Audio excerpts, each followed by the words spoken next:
from the New York Post. Trump threatens large-scale fines on California after trans athlete wins girls' track events.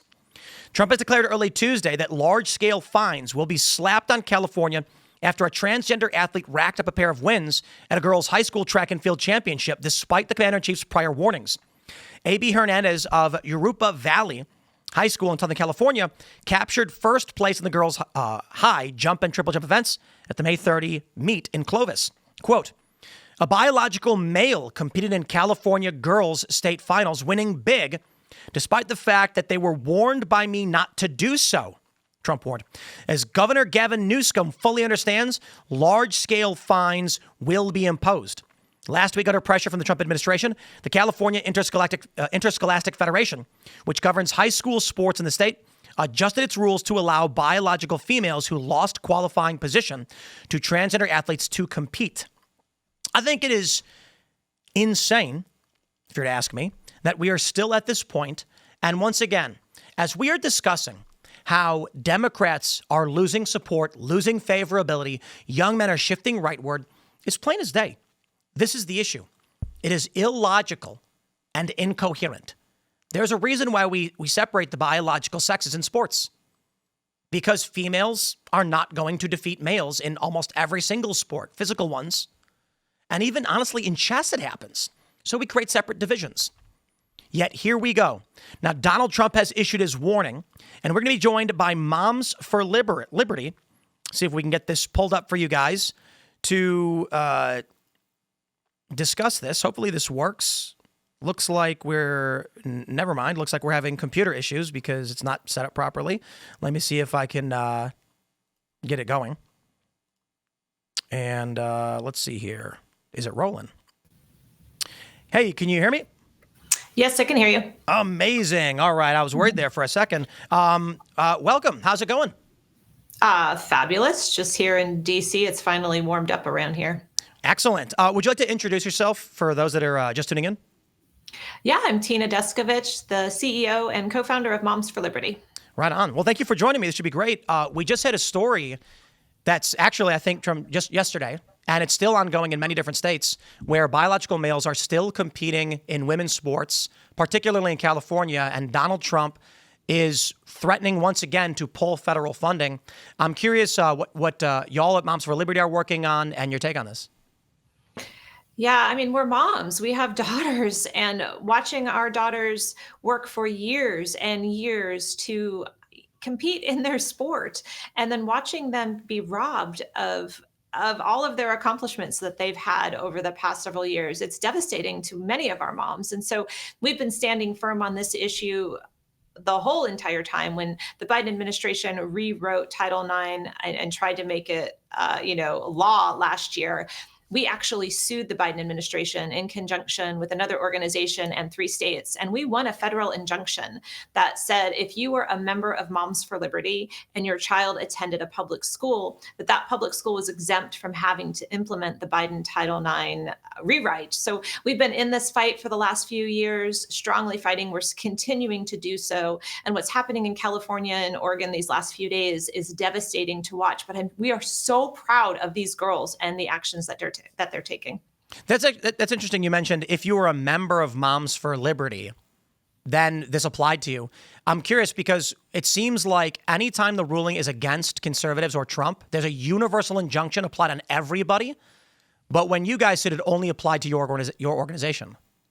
Yeah, I mean, it's still being debated in the court system, believe it or not. Even with President Trump's executive order, it still has to play out through the levels of court system. And so it is the last thing we expected that judge to rule. We were asking for relief from the cases that we brought forward, and we thought maybe it would apply to them or would apply to their states or their school districts. So we were grateful that it expanded to all of Moms for Liberty members across the country. I mean, it helped us grow our membership like crazy last year.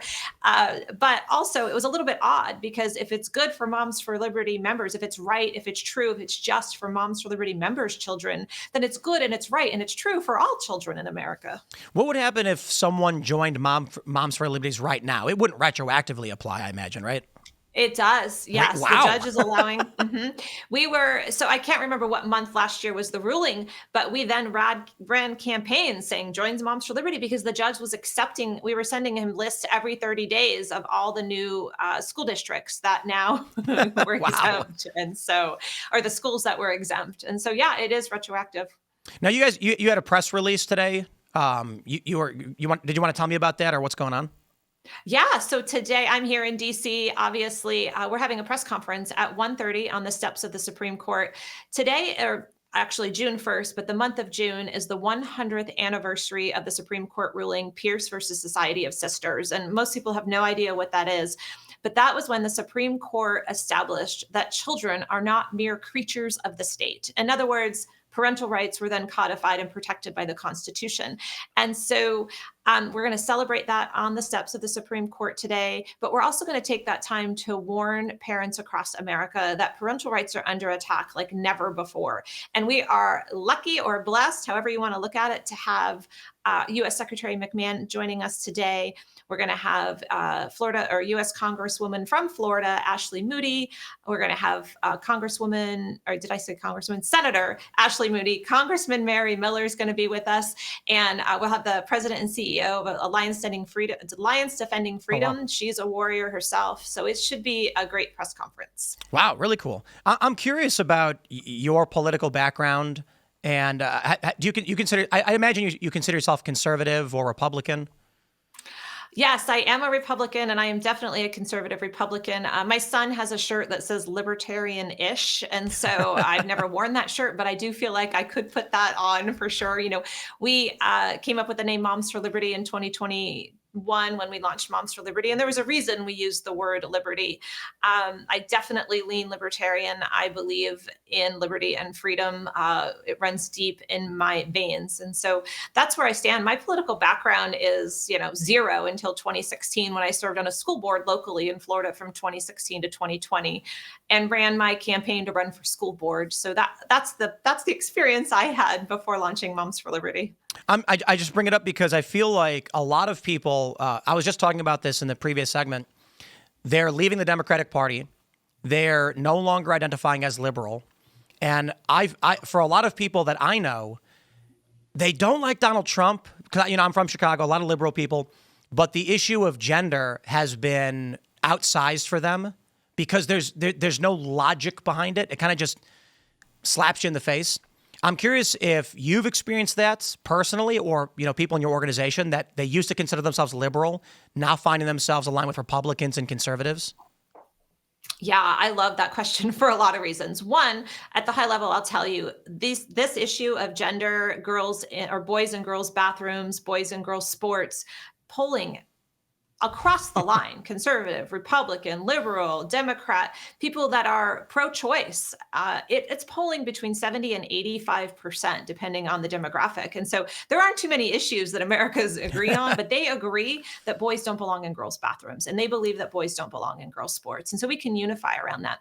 But as for Moms for Liberty membership, it's fascinating. I launched a podcast a few weeks ago where we just bring on Moms for Liberty chapter chairs. That's all we do. And we just tell their story for an hour.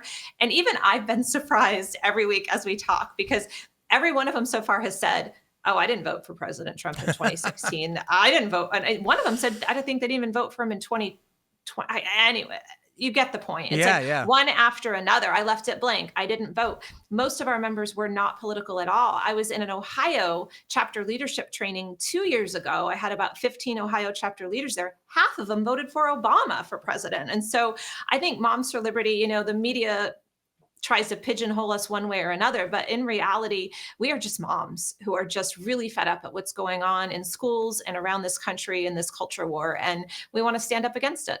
How do you feel like it's been going since the Trump administration came in? Has it been changing rapidly? Has it been improving? I mean, President Trump took office, and within days, we were invited to the White House for the signing of getting boys out of girls' sports. And then we were invited to the White House to reduce the size, hopefully, and the Department of Education. And then we were invited to the White House for this and this and this. And he was just spitting out these executive orders. They were all campaign promises of his. And so I got on the Trump bandwagon heavily last year because of his campaign promises to our platform and our issues that we care about. And he has been delivering left and right. And we are so grateful for him because we were in a sad state of affairs last year with the weaponization of government against moms calling us after speaking at school board meetings and asking, if our mental health was okay, if we owned weapons. It really was getting out of control under the Biden administration, and just average moms were under attack. And so President Trump is, he's tackling that weaponization of government. He is getting the swamp out of government. He's returning local control where education needs to be. Education is in such a bad state of affairs right now. Yeah. Wow. They were calling you? Was it like the DOJ? Yeah, so I'm not sure how close you followed this, but this was over the span of 2 to 3 years. So Merrick Garland put out a threat tag for parents when they were showing up at school board meetings. I remember that. And a hotline, right, that you could turn parents in. And that was happening. People were calling that number on our moms. And so some of our moms were getting calls from the FBI on the phone. And as a side note, my co-founder and I went on 60 Minutes with Scott Pelley 2 years ago and told the story, and he called us liars. He said the FBI doesn't call on the phone. And we were like, yes, they do. They absolutely do. They were calling our moms and interrogating them by asking them questions if there was a weapon in their home, if they had any mental health issues. And one of them even said, here's your case number, but don't tell anybody I called. Like, what is going on in America? And then, we had we partnered with the Heritage Foundation, and they did some records requests of the DOE and of the DOJ to find out what was really going on and why they were coming after Moms for Liberty so bad. And they refused to supply those records. They ended up having to sue for them. And what we uncovered and found out is oh my gosh, so many things happened. The SPLC declared us a hate group. And right before that, the Biden, their president visited the White House 6 times right before they declared us a hate group nationally. And that lined up right with the DOJ and their threat tag. And then, then it was the National School Board Association came after us. And then it was just one hit after another.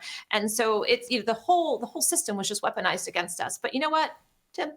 We just kept going. Like, whatever, just, we don't care. Like, this is all too important. You guys are nonsense. We're just going to keep going. I do love the idea of the government trying to get in between mothers and their babies. It's like, I don't see that as a victory for this machine. But I actually, our studio and where we are, we're just outside of Loudoun County. So, right, which is in many ways ground zero. Exactly, for a lot of this stuff. And so our other studio literally is 30 seconds. We're right by the bridge that goes into Loudoun from Maryland. When all this stuff was going down, we heard all about it all day. We would drive into, say, Leesburg, and we'd see parents holding up signs, and they were tabling. And the crazy thing is, it's not a conservative area. These were just rather apolitical parents who were thrust into this. And what gets crazy is you had that story of the father who got arrested after his daughter was assaulted in a bathroom. And I remember the DOJ listed these parents, and I think this included you guys, as terrorists. Or what was that? Was it a terror watch list or something? What they did is they used the act that was used after 9/11. They used the guidelines of that to label parents as domestic terrorists. And that's what kicked off that hotline to call and the threat tag, because they were using the Patriot Act to come after us. And so it did stifle speech. I mean, at that time, it made social media, Facebook ended up kicking us off a bunch of our Facebook groups. Wow. And at one point, Twitter, when it was Twitter, froze our account, and and PayPal froze our assets. Governor DeSantis in Florida had to hold a press conference to get our assets released. And so it's the most absurd story. It's almost hard to believe, because really we are just moms, like, trying to stand up for our children. I didn't even know that was that bad. This is crazy.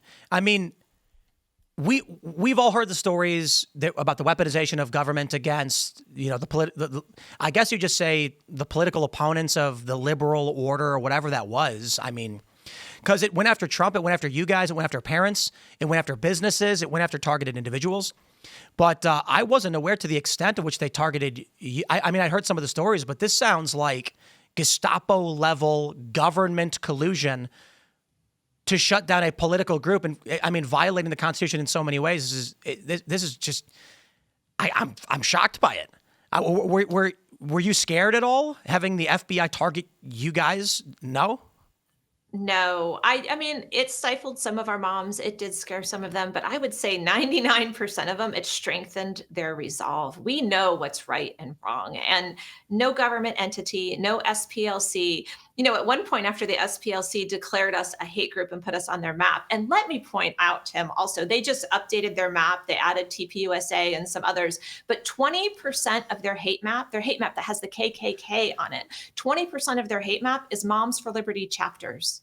That should make people's minds explode. What are you guys doing? It's so ridiculous. And so, no, not scared. I will say that about that same time period, I don't know if you know who Anonymous is. I know all about Anonymous. It's not a real. It's a media manipulation. I'll tell you that.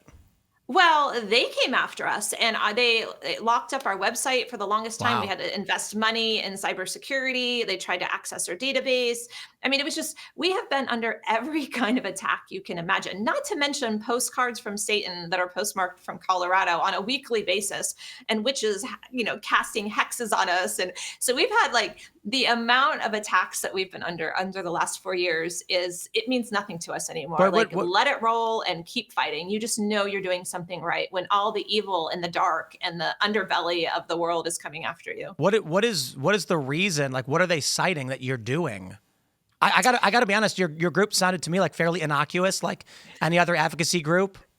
Yeah, I know. Isn't it wild? Yeah. We're called a hate group. We're called bigots. We're called racists.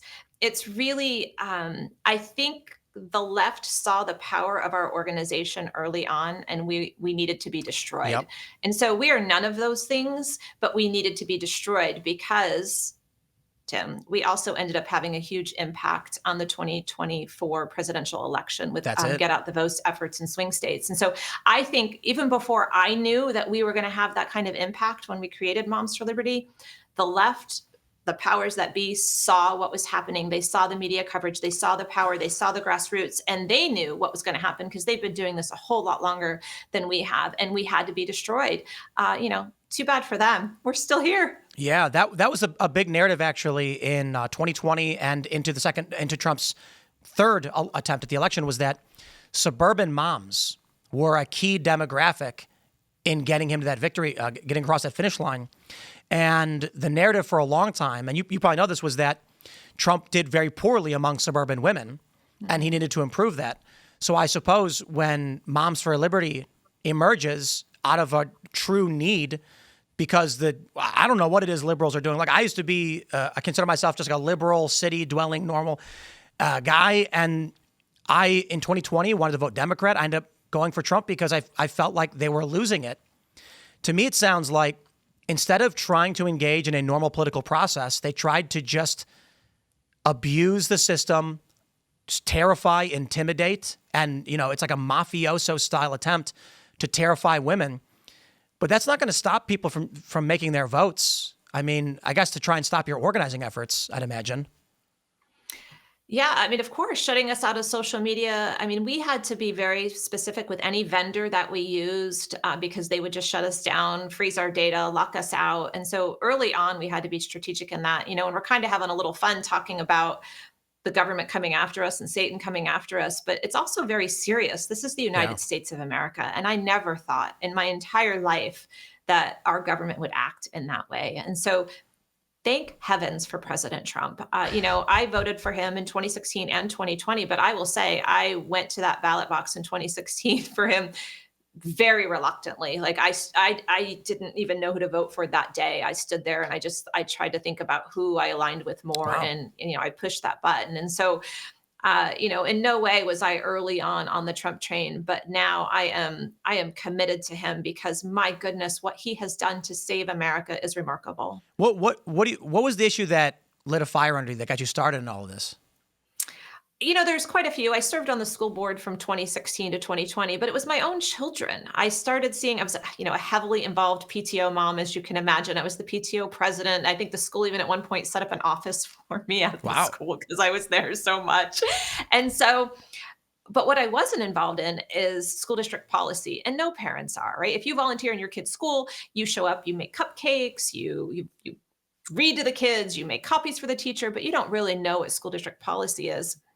And so once I stepped into that arena, I really had my eyes open. I like to say that I saw behind the education curtain and really started seeing that parental rights were parents were abdicating them in one respect. They were just getting lazy and turning their kids over and dropping them off. But Yep. also, school districts were taking a lot of leeway. And then, as 2018 started, while I'm on the school board, these gender guides, support guides, they called them here in Florida, started appearing in school districts. They were never brought before any school boards.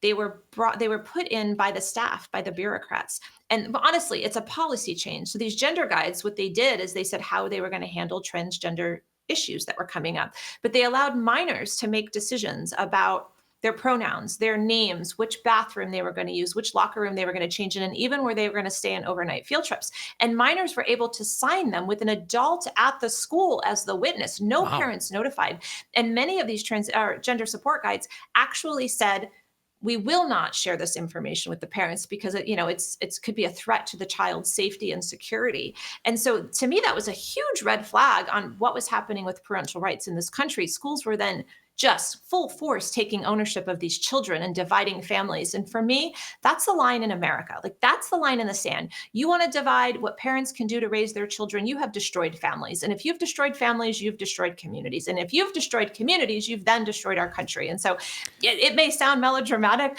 but I see the direct line. And so, Moms for Liberty was launched. I completely agree. I mean, we've talked about the books they put in schools. There's that viral video of Senator Kennedy reading from 2 books. It's particularly graphic and disturbing. And then there's all these videos of parents going to these school board meetings or these PTO meetings or whatever and saying, here's a book you gave to my child. And as soon as they start reading it, they say, you're going to be removed because that's graphic and obscene. Here's what I'm curious about. I'm in West Virginia. We're very close to D.C., Maryland, and Virginia. It's like the tri-state area. And on our side, which is like the Harper's Ferry side of the Eastern Panhandle, it's 55, 60% Republican. But there are a lot of Democrats because they come here from D.C. They try to go to an area where the laws don't affect them, I guess. It's better here for obvious reasons.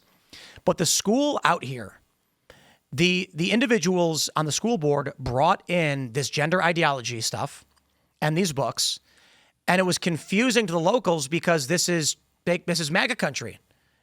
Certainly there's a lot of people who are Democrat leaning, but how did the school end up bringing this in?